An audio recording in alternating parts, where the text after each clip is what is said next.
Senin dосуң жыргап, кайфын кылып, кызары менен сайраңдап, тайраңдап, түн клубтан чыкпастан сигаретин чегип, рахат жашоосун улантып жаткан болсо, сен бул жакта кыйналып, атаандашып, көп чокуларга чыгып жаткан болсоң, сен эч ойлонбо, эч кайгырба, өкүнбө, үмүтсүздүккө түшпө. Эмне үчүн?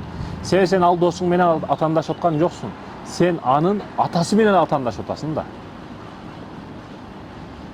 Ал досуң ошондой күчтүү атасы бар.